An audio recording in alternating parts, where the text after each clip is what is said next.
NMMS క్లాసెస్ని వీక్షిస్తున్న ఉపాధ్యాయ మిత్రులకి నమస్కారాలు. విద్యార్థులకు శుభాశిస్సులు. ఎన్ఎంఎంఎస్ క్లాసెస్లో మనకి శాట్ మ్యాట్ అని 2 ఎగ్జామ్స్ ఉంటాయి, అవునా? మరి శాట్లో మనకి సైన్సెస్, దాని తర్వాత సోషల్ సైన్సెస్, మ్యాథ్స్ సబ్జెక్ట్ ఉంటుంది. సైన్సెస్లో భాగంగా ఈరోజు మనం జీవశాస్త్రంలోని కణం అనే పాఠ్యాంశం గురించి తెలుసుకుందాం. మరి పిల్లలు, జీవులన్నీ వేటితో నిర్మితమవుతాయి? మన చుట్టూ మనం ప్రతిరోజు అనేక రకాల జీవుల్ని గమనిస్తున్నాం. మరి జీవుల దేహం వేటితో నిర్మితమై ఉంటుంది? ఉదాహరణకి మన తరగతి గదిని తీసుకున్నాం అనుకోండి. తరగతి గది ఏ విధంగా నిర్మితమై ఉందంటే ఏం చెప్తాం మనము? ఇటుకలు, సిమెంట్ వీటితో నిర్మితమైందని చెప్తాం మనం. మరి ఇటుకలు ఒకదానిపై ఒకటి ఒక క్రమ పద్ధతిలో అమర్చడం వల్లనే గోడ అనేది నిర్మితమవుతుంది. అలాగే మన చుట్టూ ఉన్న రకరకాల జీవుల యొక్క దేహం కూడా కొన్ని ప్రత్యేకమైన కణాలతో నిర్మితమై ఉంటుంది. మరి ఏ జీవులు చూసినట్లయితే ప్రతిరోజు మనం గమనించే అన్ని రకాల జీవులు, అవి అతి చిన్న స్థాయి మొక్కల నుంచి, అతి చిన్న పరిమాణంలో ఉండే మొక్కలైన మాస్ మొక్కల నుండి అత్యంత ఎత్తులో పెరిగే కొనిఫెర్ మొక్కల వరకు, అత్యంత చిన్న పరిమాణంలో ఉండే బ్యాక్టీరియా నుండి ప్రపంచంలోని అత్యంత పెద్ద జీవి ఏంటది? నీలి తిమింగలం, బ్లూ వేల్. మరి ఇవన్నీ కూడా దేనితో నిర్మితమై ఉంటాయి? కణాలతోటే నిర్మితమై ఉంటాయి. మరి ఈ జీవులన్నీ కణాలతోటే నిర్మితమై ఉన్నప్పటికీ మరి కణం అనేది మనకి కంటికి కనిపించదు. కంటికి కనిపించినంత చిన్న పరిమాణంలో ఉండే కణాలే ఒక క్రమ పద్ధతిలో అమరినప్పుడు అవి కణజాలాలను ఏర్పరుస్తాయి. కణం అనేది క్రమ పద్ధతిలో అమరినప్పుడు కణజాలాలను ఏర్పరుస్తాయి. కొన్ని కణజాలాలు కలిసి అవయవాన్ని ఏర్పరుస్తాయి. కొన్ని అవయవాలన్నీ కలిసి అవయవ వ్యవస్థలను ఏర్పరుస్తాయి. కొన్ని అవయవ వ్యవస్థలన్నీ కలిసి పనిచేసి ఒక జీవి సక్రమంగా జీవించడానికి ఉపయోగపడుతుంది అన్నమాట. అంటే cell, group of cells which are similar in structure and functions makes the tissue. Group of tissue makes an organ. Group of organs makes the organ system. Different organ systems present in a living being. That living being is survived by living beings survive depend on the working of the different systems present in it. Okay, let us observe one video which is shows the different systems in its body. పిల్లలు, మీరు ఇప్పుడు చిత్రంలో ఒక జీవిని గమనిస్తున్నారు, అవునా? మరి ఈ జీవి దేహం ఏ విధంగా నిర్మితమైంది అనేది చూద్దాం. ఈ పక్షి యొక్క దేహము, ఈ పక్షి యొక్క దేహం దేనితో నిర్మితమైంది? దీంట్లో ఒక వ్యవస్థని ఇచ్చాడు మనకి, ఆర్గాన్ సిస్టమ్. ఏంటిది? అది ప్రసరణ వ్యవస్థ, సర్క్యులేటరీ సిస్టమ్. ప్రసరణ వ్యవస్థలో మనకి ఏముంటాయి? ముఖ్యంగా గుండె, హృదయం ఉంటుంది, రక్తనాళాలు, రక్తం ఉంటాయి. మరి ఈ గుండె దేనితో నిర్మితమై ఉంటుంది?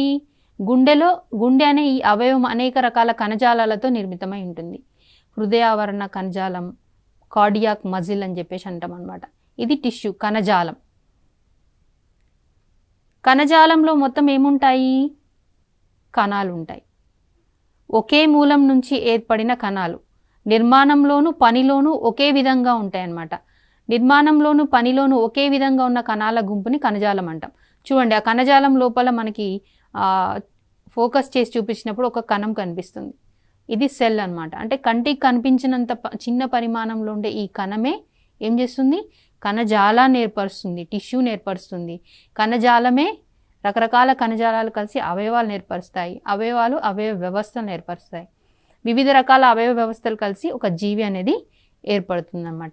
మరి ఈ విషయం గురించి మనకి ఎలా తెలిసింది? కంటికి కనిపించినంత చిన్న పరిమాణంలో ఉండే జీవుల గురించి మనం ఎలా తెలుసుకోగలిగాము అంటే 350 సంవత్సరాలకి ముందు వరకు కూడా మన శరీరంలో ఇలాంటి కణాలు ఉంటాయని, మన దేహంలో ఎట్లయితే గుండె లోపల ఒక కణాన్ని మనం ఎట్లా పరిశీలించామో ఇవన్నీ తెలుసుకోవడానికి మన దగ్గర ఇంతకుముందు మైక్రోస్కోప్స్ అనేవి లేకుండే.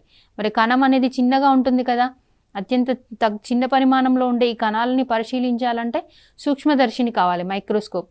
మరి మైక్రోస్కోప్స్ని తయారు చేయడం కోసం మరి కృషి చేసిన శాస్త్రవేత్తలు ఎంతోమంది ఉన్నారు. అందులో ఒక చెప్పుకోదగ్గ వ్యక్తి అథనేషియస్ కిర్చర్. ఇతను జీవించి ఉన్న కాలము 1601 సంవత్సరం నుంచి 1680 సంవత్సరం వరకు ఇతను జీవించి ఉన్న కాలం. ఇతని తర్వాత చెప్పుకోదగ్గ మరొక శాస్త్రవేత్త జాన్ స్వామర్ డామ్. ఇతని యొక్క జీవించి ఉన్న కాలము 1637 నుంచి 1680 సంవత్సరం వరకు. మరొక శాస్త్రవేత్త ఆంటోనీ వాన్ లీవెన్ హుక్. ఇతను 1630 నుంచి 1723 సంవత్సరం వరకు జీవించి ఉన్న శాస్త్రవేత్త. ఇతని యొక్క కృషి చాలా చెప్పుకోదగ్గదని చెప్పవచ్చు మనం. ఇతను తను సొంతగా తయారు చేసుకున్న మైక్రోస్కోప్ ద్వారా, సూక్ష్మదర్శిని ద్వారా అనేక రకాల సూక్ష్మజీవులను అతను నీటిలో గుర్తించడం జరిగింది. మరి అతను గుర్తించిన సూక్ష్మజీవులు అంటే ఇవి అన్నమాట. ఈస్ట్ అంటే తెలిసిన పిల్లలు, ఈస్ట్ అనేది ఏకకణ శిలీంధ్రం. దీన్ని మనము బ్రెడ్ తయారీకి ఉపయోగిస్తాం. బ్రెడ్ కేక్స్ తయారీలో, బేకరీస్లో ఈస్ట్ని వాడతాం. ఏకకణ శిలీంధ్రం, యూనిసెల్యులర్ ఫంగై అంటాం అనమాట. అలాగే బ్యాక్టీరియా, ఈ బ్యాక్టీరియాని మొట్టమొదటగా గుర్తించింది యాంటోనీ వాన్ లీవెన్ హుక్. మరి అతను ఏ సంవత్సరంలో వీటిని మొదటగా గుర్తించాడు అంటే 1674వ సంవత్సరంలో. ఇవే కాకుండా అతను ఇంకా గుర్తించినవి ఏంటంటే ఇవి రెడ్ బ్లడ్ సెల్స్, ఎర్ర రక్త కణాలు, ఇంకా పారామీషియం అనేది ఏంటిది? ప్రోటోజోవా జీవి. ఈ జీవులన్నింటినీ మొట్టమొదటగా అంటే ఇవన్నీ కూడా కంటికి కనిపించవు. మరి ఈ కంటికి కనిపించని ఈ జీవులని, ఈ కణాలని మొదటగా గుర్తించిన శాస్త్రవేత్త యాంటోనీ వాన్ లీవెన్ హుక్. ఏ సంవత్సరంలో? 1674వ సంవత్సరంలో. మరి ఇతని తర్వాత మనకి చెప్పుకోదగ్గ ఇంకొక శాస్త్రవేత్త రాబర్ట్ హుక్. మరి రాబర్ట్ హుక్ యొక్క గొప్పతనం ఏంటి? ఇతని గురించి మనం ఎందుకు తెలుసుకోవాలి అని అంటే, అసలు కణాన్ని మొట్టమొదటగా గుర్తించింది. మనందరికీ కణాలే, జీవి దేహం అంతా కూడా కణాలతోటే నిర్మితమై ఉంటుందని చెప్పింది ఎవరంటే రాబర్ట్ హుక్. మరి ఇతడు జీవించి ఉన్న కాలము 1635 నుంచి 1703 సంవత్సరం జీవించి ఉన్న కాలం. మరి రాబర్ట్ హుక్ మొదటగా కణాలని ఎక్కడ కనుక్కున్నారు? ఏ జీవిలో కనుక్కున్నారు? అది మొక్కనా, జంతువా? ఆ కణాలు ఎలా ఉండేటివి అనేది మనం ఇప్పుడు చూద్దాం. మరి రాబర్ట్ హుక్ కణాలని మొదటగా కనుక్కున్నది ఓక్ చెట్టు యొక్క బెరడులో. ఓక్ చెట్టు యొక్క బెరడుని సన్నటి పొరని తీసి మైక్రోస్కోప్లో అతను అబ్జర్వ్ చేశాడు. ఇది రాబర్ట్ హుక్ తను సొంతగా తయారు చేసుకున్న మైక్రోస్కోప్. మీరు ఇక్కడ చిత్రంలో చూడొచ్చు. మరి ఇతను 1665 సంవత్సరంలో ఓక్ చెట్టు యొక్క బెరడుని సన్నటి పొరని తీసి తన మైక్రోస్కోప్లో అబ్జర్వ్ చేస్తే తనకు కణాలు ఈ విధంగా కనిపించాయి. ఎలా ఉన్నాయి పిల్లలు ఈ కణాలు? తేనె పట్టులో గదులు ఎట్లయితే ఉన్నాయో ఆ మాదిరిగా తనకి కనిపించాయి అనమాట. తేనె పట్టులో గదులు ఏ విధంగా ఉన్నాయో అలా ఉన్న ఈ చిన్న చిన్న గదులకి తను ఏం పేరు పెట్టారు అని అంటే సెల్ అని పేరు పెట్టడం జరిగింది, కణము అని పేరు పెట్టడం జరిగింది. ఖాళీగా ఉన్న చిన్న చిన్న గదులే కణాలు అని చెప్పి పేరు పెట్టడం జరిగింది అన్నమాట. అందుకే మన రాబర్ట్ హుక్కి ఎందుకు ప్రాధాన్యత అంటే అతడే మొట్టమొదటగా కణాలని గుర్తించడం జరిగింది. అది కార్క్ ఆఫ్ ఓక్ ట్రీ. ఓకే, మరి మనం ఇలాంటి కణాలని పరిశీలించవచ్చా? ఎక్కడ పరిశీలించాలి? రాబర్ట్ హుక్ కనుక్కున్న ఈ కణాలని మనం కూడా పరిశీలించాలంటే మరి మన క్లాస్ రూమ్లో మనం ఒక చిన్న ప్రయోగం చేయాలి. ఈ ప్రయోగం ద్వారా మనం కూడా రాబర్ట్ హుక్ పరిశీలించిన కణాలని పరిశీలించవచ్చు. మరి ఈ ప్రయోగానికి మనకి ఏం కావాలి? ఇక్కడ మా విద్యార్థులు ప్రయోగం చేస్తున్నది మీరు గమనించవచ్చు. రాబర్ట్ హుక్ ఈ బెరడులో పరిశీలించిన కణాలు నిర్జీవ కణాలు. దానికోసం మనం పరిశీలించాలంటే మనకి అగ్గిపుల్లలు కావాలి. అగ్గిపుల్లల్ని రాత్రంతా నానబెట్టుకోవాలి. ఇక్కడ కావాల్సిన పరికరాలన్నింటినీ అతను చూపిస్తున్నాడు. ఏమేం వస్తువులు ఉండాలి మనకి ఆ కణాలని పరిశీలించాలంటే? ముందు రోజు నానబెట్టుకున్న అగ్గిపుల్లలు కానీ, లేకపోతే మనం ప్రయోగం చేయడానికి 4 గంటల ముందు కానీ అగ్గిపుల్లల్ని నీటిలో నానబెట్టుకోవాలి. ఆ తర్వాత బ్లేడ్ సహాయంతో సన్నటి పీల్ని తీయాలి.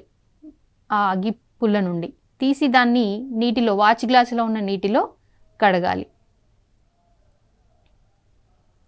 ఆ పీల్ పైన ఏం లేకుండా చూసుకొని బ్రష్ సహాయంతో ఆ పీల్ని నెమ్మదిగా తీసి శుభ్రమైన స్లైడ్ పైన ఉంచాలి. మనకి అగ్గిపుల్ల నుంచి ఎంత పలుచగా పీల్ని తీయగలిగితే మనం మైక్రోస్కోప్లో అబ్జర్వ్ చేసినప్పుడు అంత బాగా కణాలు కనిపిస్తాయి. ఎక్కువగా నీరేమైనా ఉంటే స్లైడ్ పైన వైట్ పేపర్తో కానీ టిష్యూ పేపర్తో కానీ తుడిచేయాలి. ఇప్పుడు మనం ఆ స్లైడ్ని మైక్రోస్కోప్లో అబ్జర్వ్ చేయాలి. దాన్ని మనం కాంపౌండ్ మైక్రోస్కోప్, సంయుక్త సూక్ష్మదర్శిని అంటాము.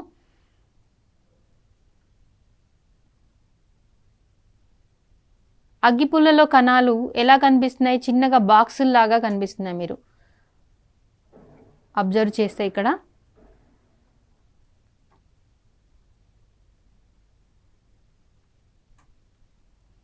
మీరు చూడొచ్చు చిన్న చిన్న బాక్సెస్ కనిపిస్తున్నాయి కదా, ఇవి అన్నమాట. ఇవి ఓక్ చెట్టులో బెరడులో ఉన్న కణాలని పోలి ఉంటాయి. నిర్జీవ కణాలు అన్నమాట ఇవి కూడా, నాన్ లివింగ్ సెల్స్. మరి మనం నిర్జీవ కణాలని పరిశీలించాం కదా, అలా కాకుండా సజీవ కణాలని పరిశీలించాలి, లివింగ్ సెల్స్ని పరిశీలించాలి. అంటే దేంట్లో పరిశీలించవచ్చు? ఉదాహరణకి మరొక చిన్న ఎక్స్పెరిమెంట్ ద్వారా మనం లివింగ్ సెల్స్ని పరిశీలిద్దాం. ఈ ప్రయోగంలో మా విద్యార్థులు లివింగ్ సెల్స్ని పరిశీలించడానికి ప్రయత్నం చేస్తున్నారు. దేన్ని తీసుకున్నారు ప్రయోగం కోసం చూద్దాము.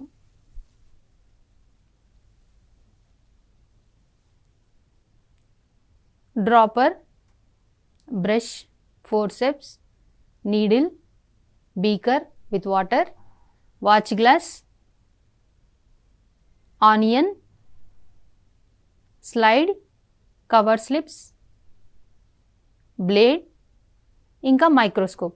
ఈ పరికరాలన్నీ ఉంటే మనం ఉల్లిగడ్డలో ఆనియన్లో సెల్స్ ఏ విధంగా ఉంటాయి, ఆనియన్ అనేది మనకి మొక్కలకి సంబంధించింది కదా, మొక్కలలో కణాలు ఏ విధంగా ఉంటాయి అనేది మనం పరిశీలిద్దాం. ఇప్పుడు దానికోసం ఏం చేయాలి? ఉల్లిగడ్డ నుంచి ఒక చిన్న ముక్కను తీసుకోవాలి. దాని నుంచి సన్నటి పీల్ తీయడం కోసం ప్రయత్నం చేస్తున్నాడు బ్లేడ్ సహాయంతో. లేకపోతే మనం ఆ ముక్కని బ్యాక్కి విరిచినా కూడా ఏమవుతుందంటే సన్నటి పీల్ వస్తుంది. ఆ సన్నటి పొరని తీసుకొని మనం స్లైడ్ మీద పెట్టి అబ్జర్వ్ చేస్తే సరిపోతుంది. ఫోర్సెప్స్ ఉపయోగించి పీల్ని తీయడానికి ప్రయత్నం చేస్తున్నాడు.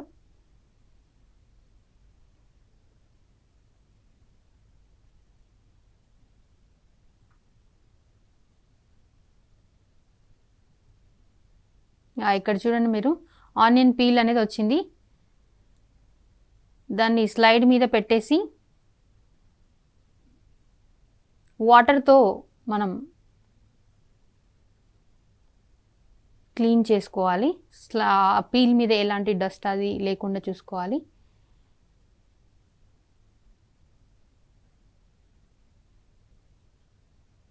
ఇప్పుడు ఆ పీల్ పై నుండి ఒక కవర్ స్లిప్ని ఈ విధంగా ఉంచాలి. కవర్ స్లిప్ ఎందుకు పెడతామంటే బయట డస్ట్ అవేవి పడకుండా పెట్టుకుంటాం అనమాట. ఎక్కువగా వాటర్ ఏమైనా ఉంటే దాన్ని ఈ పేపర్ సహాయంతో తీసేసి ఇప్పుడు మనం స్లైడ్ చూడడానికి రెడీగా ఉంది. మైక్రోస్కోప్లో అబ్జర్వ్ చేయాలి. స్లైడ్ మీద మనం పీల్ పెట్టిన తర్వాత మనం మిథిలిన్ బ్లూ లాంటిది ఏమైనా వేస్తే బాగా కనిపిస్తాయి కణాలు. ఇక్కడ మిథిలిన్ బ్లూ వేయలేదు కాబట్టి మనకి చూడండి, గోడలో ఇటుకలు ఏ విధంగా పేరిస్తే ఎట్లా కనిపిస్తాయో మనకి ఉల్లి పొరలో కూడా కణాలు, ఆనియన్ పీల్లో కూడా సెల్స్ ఆ విధంగా కనిపిస్తున్నాయి మీకు. ఎస్, ఇది మనకి మైక్రోస్కోప్లో పిక్చర్ తీసినప్పుడు ఉల్లి పొరలో కణాలు ఏ విధంగా ఉంటాయి అనేది కనిపిస్తుంది. చూడండి, ఇటుక గోడలు ఎలా ఉన్నాయో కణాలు ఆ విధంగా ఉన్నాయి. అంటే జస్ట్ మనం ఆనియన్లోంచి చిన్న పీల్నే తీసుకున్నాం, అందులోనే చూడండి కొన్ని 100 కంటే ఎక్కువ కణాలు కనిపిస్తున్నాయి మనకి ఇక్కడ. అంటే ఒక ఉల్లిగడ్డలో మొత్తంలో ఎన్ని కణాలు ఉండొచ్చు? కొన్ని కోటాను కోట్ల సంఖ్యలో కణాలు ఉండొచ్చు. మరి ఆ ఆనియన్ ఇంత ఉంది, దాంట్లోనే కోటాను కోట్ల సంఖ్యలో కణాలు ఉంటాయి. మరి మనిషిలో ఎన్ని కణాలు ఉండొచ్చు? Trillions and trillions of cells ఉంటాయి. మరి మానవునిలో కణాలు ఏ విధంగా ఉంటాయో పరిశీలిద్దామా మరి మనం. ఇక్కడ ఇది onion peel cells methylene blue వేసినప్పుడు ఈ విధంగా కనిపిస్తాయి అనమాట. చూడండి, గోడలు కూడా ఎట్లా థిన్గా మందంగా కనిపిస్తున్నాయి. ప్రతి కణాన్ని చుట్టూ దాన్ని కణ కవచం అంటాం అనమాట, సెల్ వాల్ అంటాం. ప్రతి సెల్లో కూడా ఒక చిన్న డాట్ కనిపిస్తుంది కదా, థిక్ కలర్ డాట్, దాన్ని ఏమంటామంటే న్యూక్లియస్, కేంద్రకం అని చెప్పి అంటాం. ఇప్పుడు మనం జంతువులలో కణాలు ఏ విధంగా ఉంటాయి? జంతువు అంటే ఇక్కడ మనం మనిషి తీసుకుంటున్నాము, హ్యూమన్ బీయింగ్స్. మానవుని యొక్క బుగ్గ కణాలు ఏ విధంగా ఉంటాయో పరిశీలిద్దాం. దీనికోసం మనకి కావాల్సింది మిథిలిన్ బ్లూ స్టెయిన్ కావాలి, దాని తర్వాత వాచ్ గ్లాస్, టూత్ పిక్స్ కావాలి, cover slip, slide, white paper are tissue paper, compound microscope. First ఏం చేయాలి? నోటిని శుభ్రంగా కడుక్కోవాలి. ఎందుకంటే బుగ్గ కణాలు పరిశీలించాలి కదా, చీక్ సెల్స్. బుగ్గ యొక్క లోపలి వైపు నుంచి టూత్ పిక్ సహాయంతో ఈ విధంగా నెమ్మదిగా కణాలని తీసి స్లైడ్ పైన పెట్టాలి. మనం టూత్ పిక్తో తీసేటప్పుడు హార్ష్గా మనం స్క్రాచ్ చేయకూడదు, చీక్ అనేది హర్ట్ అవుతుంది కాబట్టి. ఇక్కడ మనం స్లైడ్ పైన చూస్తే అసలు మనకి శాంపిల్ కనిపించదు, అంత చిన్నగా ఉంటాయి కణాలు. మన కణాలని బాగా అబ్జర్వ్ చేయాలి, దాని యొక్క అవుట్లైన్ కూడా. అంటే మిథిలిన్ బ్లూ స్టెయిన్ వాడాలి. అంటే ఈ స్టెయిన్ వాడినప్పుడు, రంజకాన్ని వాడినప్పుడు ఏమవుతుందంటే కణాలు దాన్ని అబ్జర్వ్ చేసుకొని ప్రామినెంట్గా మనకి కనిపిస్తాయి. బుగ్గ నుంచి, చీక్ సెల్ నుంచి తీసిన శాంపుల్ పైన కవర్ స్లిప్ని పెట్టేసి ఎక్స్ట్రా వాటర్ స్టెయిన్ ఏదైనా ఉంటే మనం తుడిచేసేయాలి.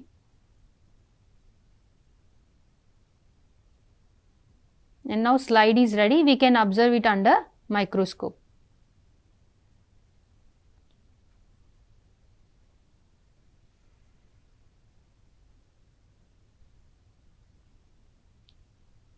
ఇవి బుగ్గ కణాలు. చూడండి, ఇంతకుముందు మీరు గమనించిన ఉల్లిపొర కణాలకి బుగ్గ కణాలకి తేడా ఏం కనిపించింది? అవుట్లైన్ని పరిశీలించండి. వృక్ష కణాలలో అంటే మనకి ఆనియన్ పీల్ సెల్స్ యొక్క కణాల యొక్క గోడలు ఏ విధంగా ఉన్నాయి, అదే మన బుగ్గ కణం, మానవుని బుగ్గ కణం యొక్క గోడల్ని పరిశీలిస్తే ఏ విధంగా ఉన్నాయి. అవి అక్కడ మందంగా ఉన్నాయి, ఇక్కడ మాత్రం ఇవి పలుచగా కనిపిస్తున్నాయి. మరి ఎందుకు తేడా ఏంటి, కారణం ఏంటి, ఎందుకు అవి ఈ విధంగా పలుచగా కనిపిస్తున్నాయి అంటే మనకి అక్కడ వృక్ష కణాన్ని చుట్టి 2 పొరలు ఉంటాయన్నమాట. కణ కవచము, దాని తర్వాత కణత్వచం అని. సెల్ వాల్, సెల్ మెంబ్రెయిన్ అంటాం. 2 పొరలు ఉంటాయి కణాన్ని ఆవరించి. మరి ఇక్కడ మాత్రం కణాన్ని చుట్టి, జంతు కణాలన్నింటిలో కూడా కణత్వచం మాత్రమే ఉంటుంది, సెల్ మెంబ్రెయిన్ మాత్రమే ఉంటుంది, సెల్ వాల్ అనేది ఉండదు.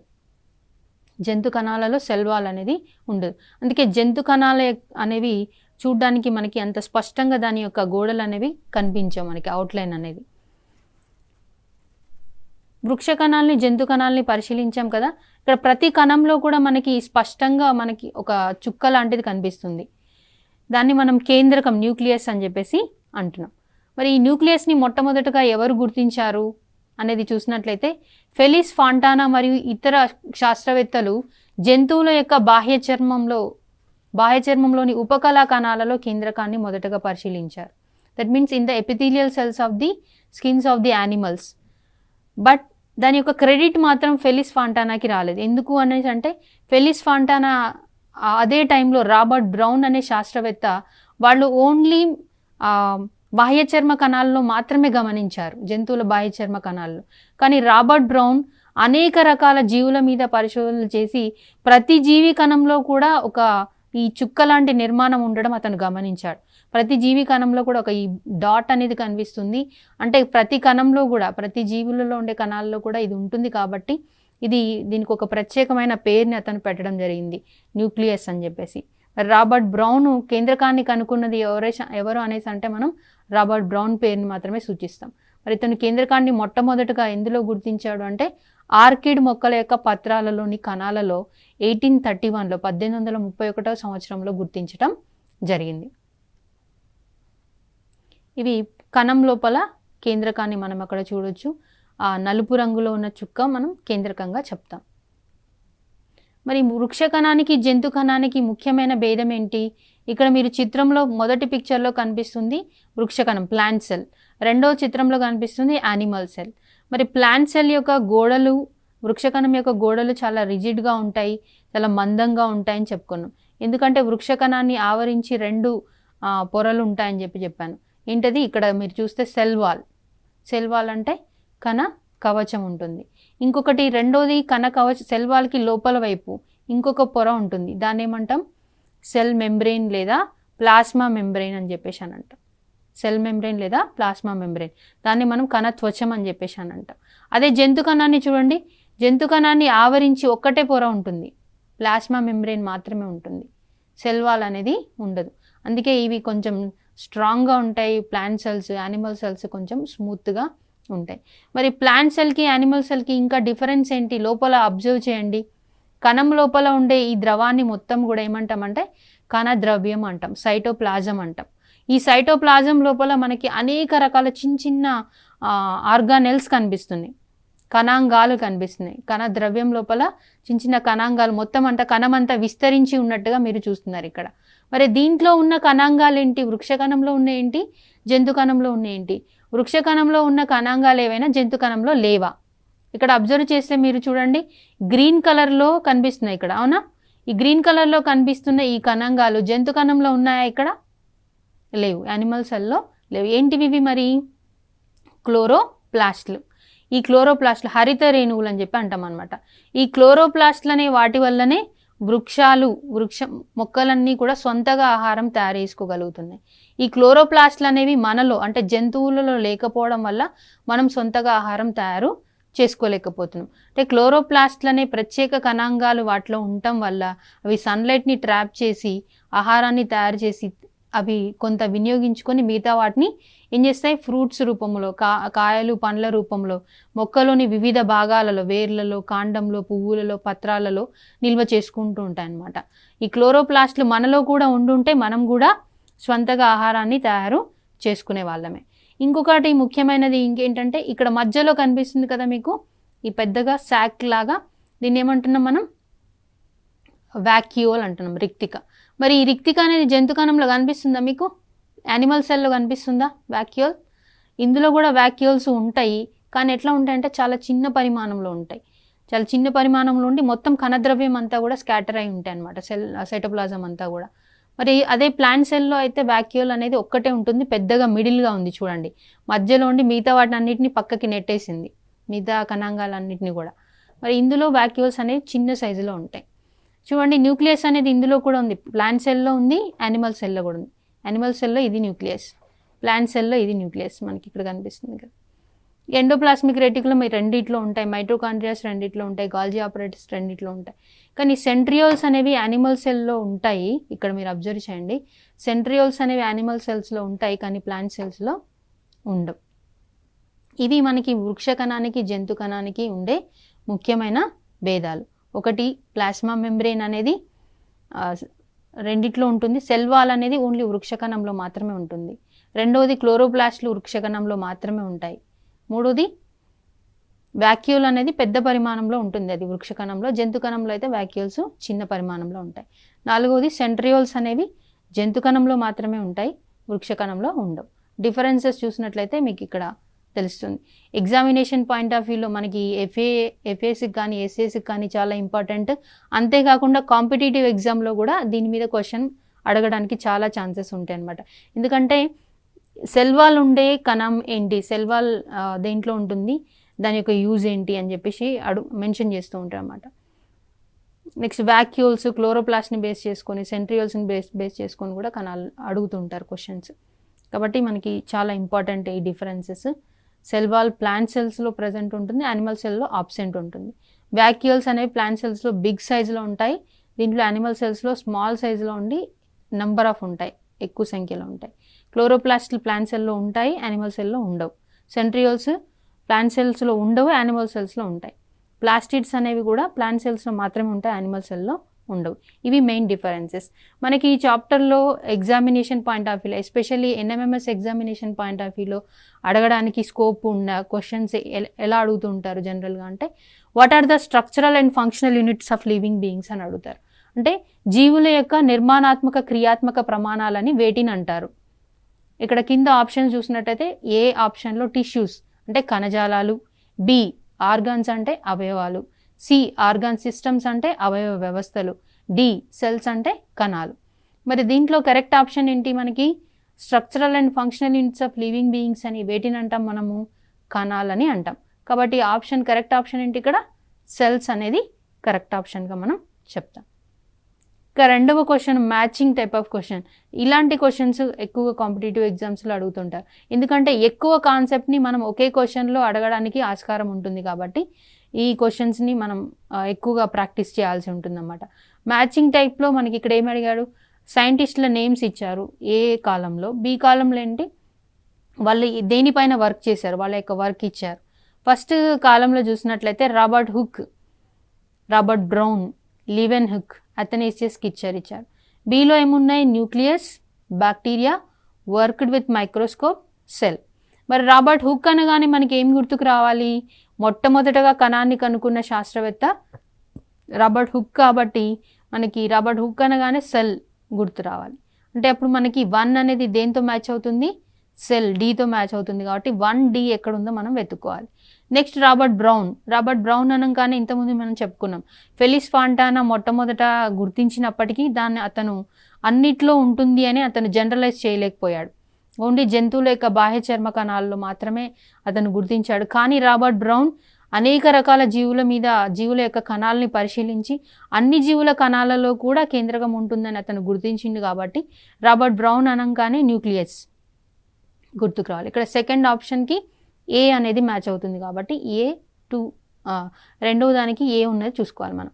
లీవెన్ హుక్ ఏం చేశారు? మొట్టమొదటగా బ్యాక్టీరియాలని గుర్తించారు కాబట్టి లీవెన్ హుక్ బ్యాక్టీరియాలను గుర్తించారు కాబట్టి మనకి థర్డ్ ఆప్షన్ బికి మ్యాచ్ అవుతుంది, అది చూసుకోవాలి. నెక్స్ట్ ఫోర్త్ వన్ వచ్చి అథనేసియస్ కిచర్. సూక్ష్మదర్శిని కనుక్కొని సూక్ష్మదర్శినితో మన కంటికి కనిపించని సూక్ష్మజీవ ప్రపంచం గురించి కనుక్కోవడానికి ప్రయత్నం చేశారు కాబట్టి అథనేసియస్ కిచర్కి మనకి సి అనేది మ్యాచ్ అవుతుంది. అంటే ఫోర్త్ వన్ సి. అంటే ఇక్కడ AD, first one D, second one A, third one B, fourth one C. కాబట్టి ఇది ఎక్కడుందో మనకి చూసుకోవాలి, అది కరెక్ట్ ఆప్షన్గా మనకి చెప్తాము. ఇక్కడ D అనేది మనకి కరెక్ట్ ఆప్షన్గా తెలుస్తుంది.